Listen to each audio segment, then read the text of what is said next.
नमस्कार दोस्तों, हमारे यूट्यूब चैनल सफर तक में आप सभी का स्वागत है। दोस्तों, आपको इस चैनल के माध्यम से रोजगार से जुड़ी विभिन्न जानकारियां आप तक पहुंचाई जाती हैं जो छात्र जीवन के लिए बहुत ही महत्वपूर्ण होती हैं। तो आज की खबरें शुरू करें उससे पहले देख लेते हैं तमाम सुर्खियां। दोस्तों, आज की प्रमुख खबरों में सबसे अधिक जो छाया हुआ मुद्दा है यह यूपी SSSC नए विज्ञापन जो आया हुआ है पेट की परीक्षा के लिए, सबसे अधिक वही छाया हुआ है। तो चलिए देख लेते हैं प्रमुख सुर्खियां। उससे पहले आप लोग हमारे चैनल को सब्सक्राइब कर लीजिए और अपने दोस्तों के साथ कर दीजिए शेयर। तो देखते हैं, यूपी SSSC नए विज्ञापन में ही नए पाठ्यक्रम से परीक्षा। बाबुओं की भर्ती में समान हिंदी के बराबर हो गए अंग्रेजी के सवाल। बाबुओं की भर्ती में समान हिंदी के बराबर अंग्रेजी के प्रश्न। जीआईसी प्रवक्ता के 14 पदों पर हुआ चयन। इंटरनेट नहीं किताबों पर करे फोकस। आयकर के डिप्टी कमिश्नर और डीएफओ ने छात्र छात्राओं को दिए परीक्षा के लिए टिप्स। एसटी अभ्यर्थियों की नियुक्ति फंसी। तो चलिए देखते हैं खबरें विस्तार से। यूपी SSSC नए विज्ञापन में ही नए पाठ्यक्रम से परीक्षा। अधीनस्थ सेवा चयन आयोग यूपी SSSC के चेयरमैन प्रवीण कुमार ने बताया कि द्विस्तरीय परीक्षा प्रणाली केवल उन्हीं पदों पर चयन के लिए प्रभावी होगा जो भविष्य में विज्ञप्त किए जाएंगे। जिनके लिए विज्ञापन पूर्व जारी हो चुका है उनके विज्ञापन में घोषित प्रक्रिया के अनुसार ही परीक्षा व चयन की कार्यवाही की जाएगी। प्रारंभिक अर्हता परीक्षा पेट पाठ्यक्रम का निर्धारण यह ध्यान रखते हुए किया गया है कि परीक्षा का उद्देश्य केवल अभ्यर्थियों की ही स्मरण शक्ति का परीक्षण ही ना हो, बल्कि तर्क एवं तर्क शक्ति, उसकी समझ और विवेचन क्षमता का भी परीक्षण हो जाए। पेट का पूरा कार्यक्रम इस प्रकार है। 9 शैक्षणिक विषय हैं जिसमें पहले स्थान पर भारतीय इतिहास, भारतीय राष्ट्रीय आंदोलन, भूगोल, भारतीय अर्थव्यवस्था, भारतीय संविधान एवं लोक प्रशासन, समान विज्ञान, प्रारंभिक अंक गणित, समान हिंदी एवं समान अंग्रेजी। प्रत्येक विषय पर 5-5 प्रश्न यानी कुल 45 सवाल पूछे जाएंगे। इसके अलावा तर्क एवं तर्क शक्ति पर आधारित 5 सवाल होगा। समसामयिक व सामान्य जागरूकता पर 10 प्रश्न होंगे। 2 अपठित हिंदी गद्यांशों का विवेचन एवं विश्लेषण के आधारित 10 प्रश्न होंगे। 2 ग्राफ की व्याख्या एवं विश्लेषण पर आधारित 10 प्रश्न होंगे। 2 तालिकाओं की व्याख्या एवं विश्लेषण पर आधारित 10 अंक की होगी। इन शैक्षणिक विषयों से संबंधित प्रश्नों की कठिनाई का स्तर एनसीईआरटी द्वारा निर्धारित सेकेंडरी सीनियर सेकेंडरी स्तर का होगा। वो की भर्ती में समान हिंदी के बराबर होंगे अंग्रेजी के सवाल। शासन के कार्मिक विभाग ने अधीनस्थ सेवा चयन आयोग यूपी SSSC की द्विस्तरीय परीक्षा प्रणाली के अंतर्गत प्रारंभिक अर्हता परीक्षा पेट का पाठ्यक्रम और परीक्षा योजना जारी कर दिया है। मुख्यमंत्री योगी आदित्यनाथ ने 2 दिन पहले इसे मंजूरी दी थी। पहली बार आयोग की लिखित परीक्षा में समान अंग्रेजी के सवालों को भी शामिल किया गया है। इसमें कुल 5 सवाल पूछे जाएंगे। समान हिंदी से भी 5 ही सवाल पूछे जाएंगे। अमर उजाला ने 13 फरवरी के अंक में आयोग के प्रस्ताव का खुलासा किया था। आयोग समूह ग के अंतर्गत बाबू, संवर्ग व फील्ड से जुड़े पदों पर भर्ती करता है। आयोग की परिधि में आने वाले सभी पदों पर भर्ती के लिए पेट की अर्हता अनिवार्य कर दी गई है। इसमें प्राप्त अंकों परसेंटाइल के आधार पर ही विभिन्न पदों के लिए आयोजित की जाने वाली मुख्य परीक्षाओं के लिए शॉर्टलिस्ट किया जाएगा।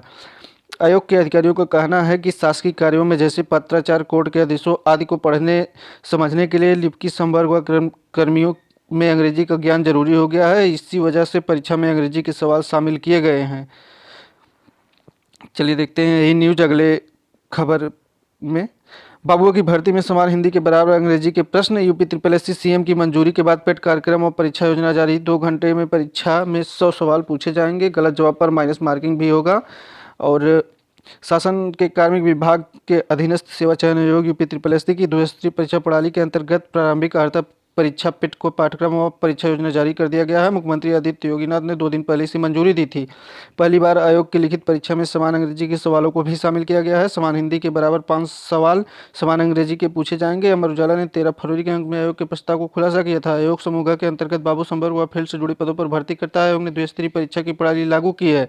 इसके अंतर्गत आयोग की परिधि में आने वाले समस्त पदों का चयन के लिए अभ्यर्थियों को पेट में भाग लेना अनिवार्य किया गया है। इस परीक्षा में प्राप्त अंकों परसेंटाइल के आधार पर ही विभिन्न पदों के लिए आयोजित की जाने वाली मुख्य परीक्षाओं के लिए शॉर्टलिस्ट किया जाएगा। 2 घंटे व 100 सवालों की लिखित परीक्षा होगी। प्रत्येक गलत उत्तर पर 1/4 अंक काटे जाएंगे। वहीं आयोग के अधिकारियों का कहना है कि शासकीय कार्यों में जैसे पत्राचार, कोर्ट के आदेशों आदि को पढ़ने समझने के लिए लिपिक संवर्ग के कर्मियों में अंग्रेजी का ज्ञान जरूरी हो गया है।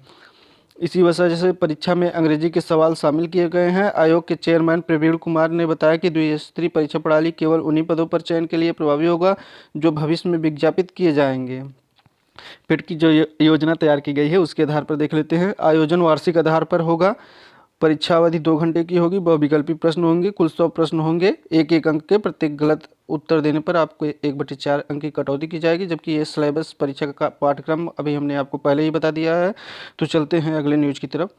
जीआईसी प्रवक्ता के 14 पदों पर हुआ चयन। यूपी पीएससी ने जारी किया सीधी भर्ती का परिणाम। उत्तर प्रदेश विशेष अधीनस्थ सेवा महिला संवर्ग के तहत राजकीय इंटर कॉलेजों में 5 विषयों में प्रवक्ता के 14 पदों का चयन किया गया है। उत्तर प्रदेश लोक सेवा यूपी पीएससी ने शनिवार को सीधी भर्ती का अंतिम चयन परिणाम जारी कर दिया है। प्रवक्ता अंग्रेजी के 4 में से 3 पदों पर चयन हुआ है। मानक में कम अंक पाने पर अनारक्षित श्रेणी में 1 पद रिक्त रह गया है। चयनितों में रूबी पांडे, अनीता एवं खुशबू सिंह के नाम शामिल हैं। वहीं प्रवक्ता संस्कृत के 5 पदों पर आयुषी राणा, बीनू सिंह, सुषमा द्विवेदी, रागिनी मौर्य एवं सीमा, प्रवक्ता उर्दू के 2 पदों पर कमर जहां एवं शबनम का चयन, प्रवक्ता भौतिक विज्ञान के पद पर आकांक्षा जैन का चयन हुआ है। इसके अलावा प्रवक्ता नागरिक शास्त्र में 4 में 3 पदों की समता शाही, पूनम रानी एवं गायत्री पाल को अंतिम रूप से चयनित घोषित किया गया है। अनुसूचित जाति के लिए आरक्षित एक रिक्त के सापेक्ष अभ्यर्थी उपलब्ध न होने पर चयन नहीं हो सका है। इंटरनेट नहीं, किताबों पर करें फोकस। आयकर के डिप्टी कमिश्नर और डीएफओ ने छात्र छात्राओं को दिए टिप्स। हर चीज़ के लिए इंटरनेट पर निर्भर मत रहिए, ये आपको आलसी बनाता है। किताबों के पन्ने जब पलटते हैं तो आपका ध्यान आता है कि इस पेज पर वह चीज़ पहले से ही थी, इसलिए इसका साथ कभी मत छोड़िए। नेट पर ऐसे बहुत से विकल्प हैं जिससे आप भ्रमित हो सकते हैं। ऐसे में हमें भ्रमित ना होकर अपनी तैयारी पर फोकस करना चाहिए। सफलता के ये टिप्स शनिवार को आयकर विभाग के डिप्टी कमिश्नर मोहित निगम ने छात्र छात्राओं को दिए। वह लखनऊ विश्वविद्यालय के मालवीय सभागार में अभ्युदय योजना के अंतर्गत पढ़ा रहे थे। क्लास की शुरुआत डिप्टी कमिश्नर मोहित निगम ने छात्रों से एक सवाल पूछने के साथ की। उन्होंने पूछा कि सभागार में कितने छात्रों को गणित में परेशानी होती है। इस पर आधे से ज़्यादा अभ्यर्थियों ने हाथ खड़े किए। डिप्टी कमिश्नर ने कहा कि बैंक व सिविल सर्विसेज से लेकर किसी भी प्रतियोगी परीक्षा में गणित से जुड़े प्रश्न जरूर आते हैं, इसलिए प्रारंभिक गणित समझनी जरूरी है। हर चीज़ के लिए गुणा भाग की जरूरत न पड़े। 1 से 25 तक की संख्या का स्क्वायर की या 20 तक पहाड़े सहित छोटी छोटी जानकारी से झटपट उत्तर निकलेगा।